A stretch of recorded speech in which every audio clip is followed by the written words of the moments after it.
Hello out there in gorgeous viewership land. This is Gorgeous Responds, and I am, of course, the aforementioned Gorgeous. Wonderful Tuesday to y'all. Happy July 16th. If you guys are and gals are coming home from work, I'm still working. But I hope y'all had a great day. Hope y'all had a wonderful day. And I really appreciate the feedback from my last video, which was Bianca Dems. If you haven't checked that one out, it was a terrible, absolutely horrific, disgusting incident that was carried out by a punk who chose to slay a girl and behead her, and put the girl's head on Instagram. So check that video out, y'all. By the way, if I did in fact forget to mention, my condolences go out to her family and friends, and shout out to Liz, who hit me up on the message. Today, however, I do want to respond to the United States Congress, that being the House of Representatives, who is voting. Well, the vote has already taken place and the resolution is going to be acted upon, in which we will have the House of Representatives condemning the President of the United States of America for racist tweets and racist language to congresswomen, 4 congresswomen in particular.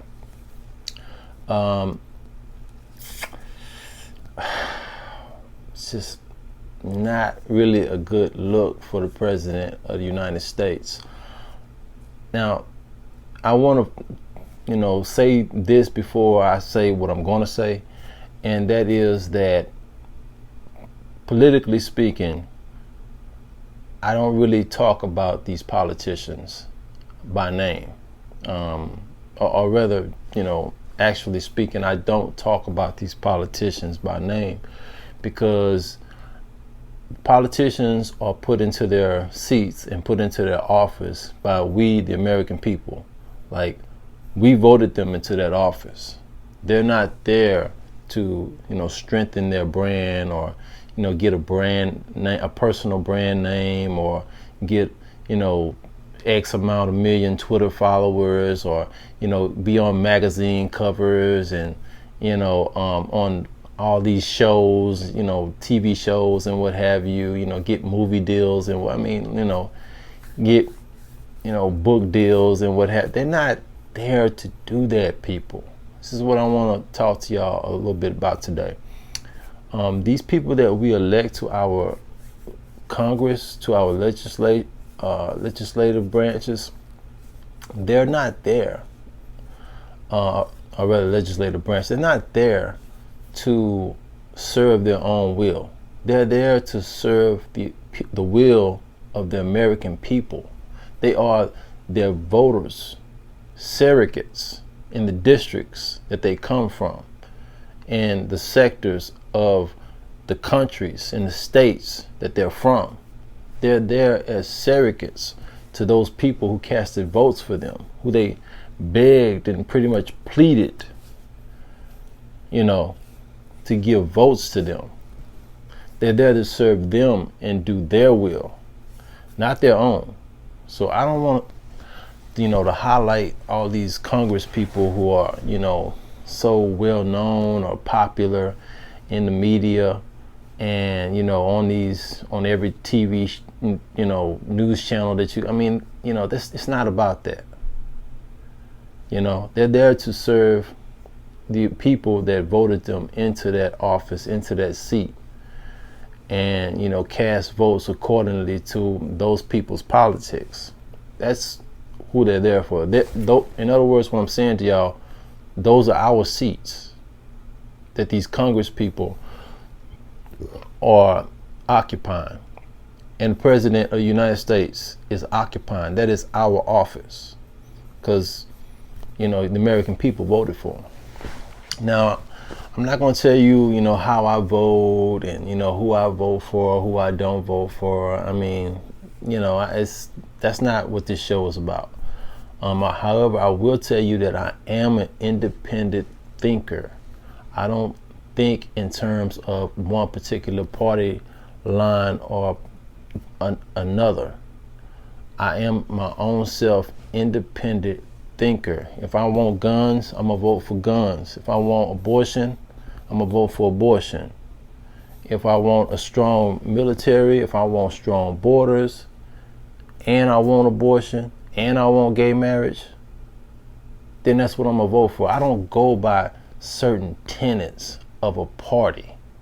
I go by my own free thinking as an individual in this country. So that's what I use in terms of my politics. I go by what basically makes sense to me. And what makes sense to me may not necessarily what makes sense to you, or this one, or that one, or the other one, but it makes sense to me. So that's what I really would advise all of you all to do. Be the same way, do the same thing. Don't let these people peg you and pin you into boxes and columns, to where they figure like they have, you figured out, or, they got, influence over you, or you must do this because of this, or you don't have to do nothing. All right? You vote your own way for your own reasons, and that's all it is to it. All right? So I want to say that firstly. But I really think that, America would be in a better place if the current president of the United States does win re-election in 2020, if I'm speaking honestly, because I feel like he's a pretty resolute leader on the world stage.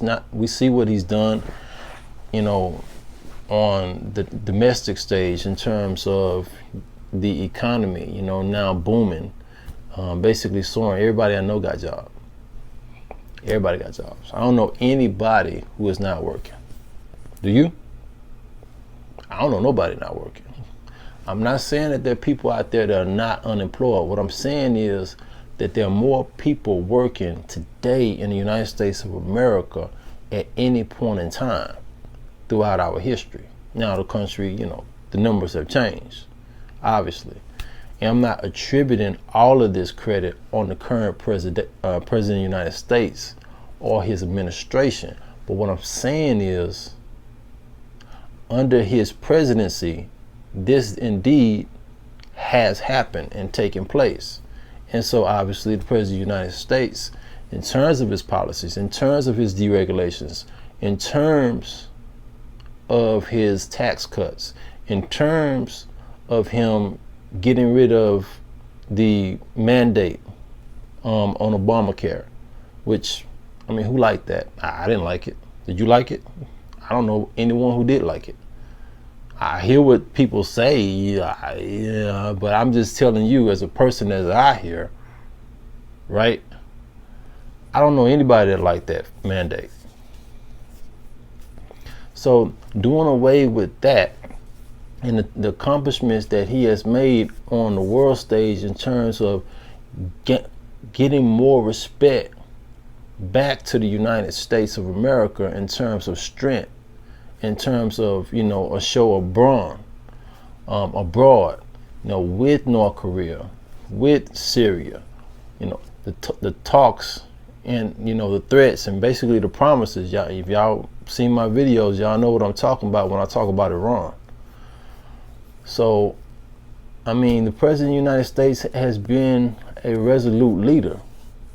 And I just really don't see anybody on the Democrat side that really could present that same thing. I see a lot of softies, honestly, on the Democratic side of the fence. I don't see anybody who's resolute, has a tough exterior, who has some even passion. I hear some passion, but it's weak passion.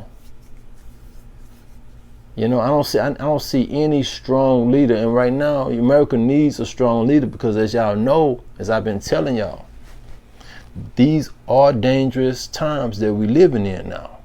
I mean, this situation with Iran, this is real spit. All right, this is real spit. I mean, these fools out there jacking ships. They out there and they jacking ships because they mad because the United States has uplifted their sanction because they were playing foul and they weren't playing straight and they were doing stuff that was undermining the agreement that was made by them in 2015. They were doing it, and we've had whistles on it. We've heard things, and we know things, and we know that they were not upholding their end of the bargain, and for that reason, it was not a good deal. And the President of the United States did, in fact, get the United States up out of that deal, which I think was the right idea for all intents and purposes. You know, the United States is not here to show weakness to anybody in the world. For what? The United States is the leader of the free world. Like, why would we show weakness to anybody? But this is what you have, you know, on the other side that I'm seeing, y'all, and y'all, you know, see if y'all see the same things. But I see a bunch of appeasing. You know? I'm seeing a bunch of, just go along with the flow and do that. While we have people in the world that are on the aggression, they don't like the United States of America for various reasons. And they are on the aggression to try to bulk up and get tougher. So maybe 10, 15 years from now, and people have to think this way. They may try to challenge the United States of America and even try to blow the United States of America off the map. Who's to say? Who's to say? Nobody knows or can predict what the future holds or will bring. So we have to be prepared for that at all times. And we have to be prepared for that at all costs. And we can never go to sleep on the fact that people out there are steady aggressing. And they're on the aggression. And they're trying to bulk up. And they're jealous of the United States of America and its prosperity, its success, economically, with missiles, bombs, its relationships that it established, the world over. It's jealous of all this stuff that the United States has accomplished in a short time frame, under 250 years. So we have to always keep this in our mind, keep this in our head. But when we, elect these people to our Congress, be it the House, be it the Senate, and especially the presidency, because the presidency is the commander-in-chief of the military. So I do believe that the current president of the United States would be a better fit than anyone I've seen out there on the Democratic side of the fence. However, the president of the United States is not invincible, y'all. The president of the United States has to realize that he can't be beat. Now, do I think that he will win? I've said the president of the United States will win re-election, and it won't be too close. But the president of the United States keeps putting his doggone foot in his mouth, as if he's trying to help out or, throw a light or give a lifeline to the Democratic Party to help them out in terms of competing with him next year in the election. Everything he's doing is in terms of the back and forth with freshman congresswomen.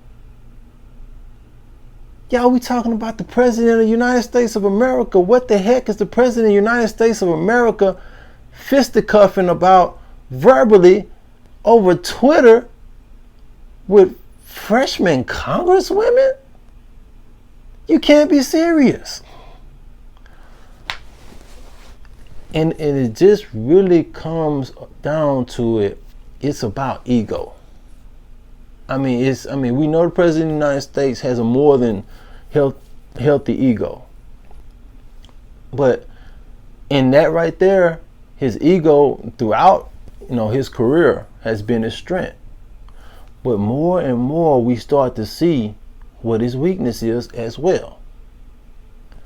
And his weakness more and more is starting to materialize as his damn ego. So his strength, the fact that he believes so much in himself and he thinks so much of, himself, and it has, spearheaded his success in his career because he is so self-confident, is turning out to be his downfall. His strength is his weakness. And I'm telling you right now that, Anthony Joshua, prime example, boxer, just to throw you for a loop a little bit.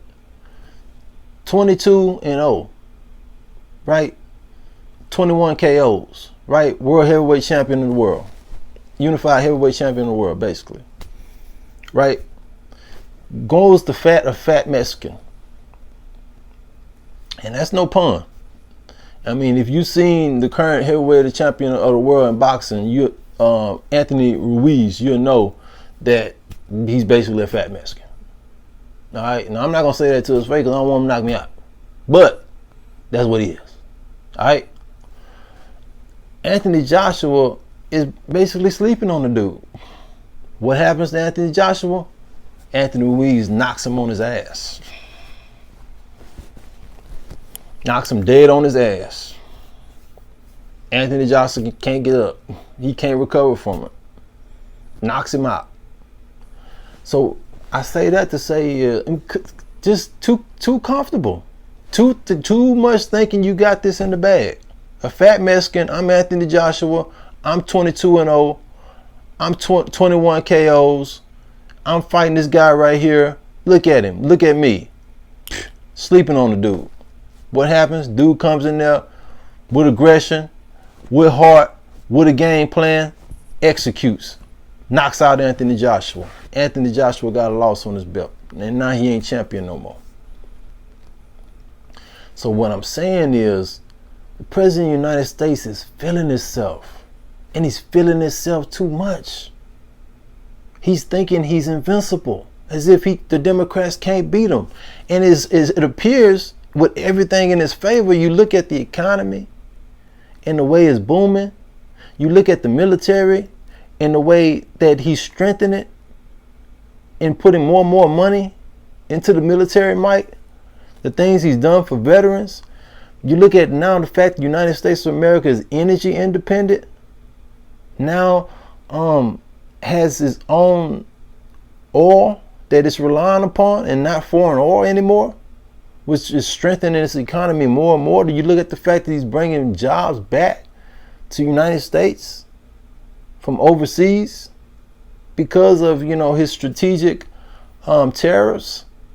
You look at the fact that North Korea is coming more and more to the table, and he might be able to carve out a deal with them in terms of their nuclear proliferation. You look at the fact with Obamacare and now we don't have the mandate. All the positives that the President of the United States is doing is being negated by his stupidity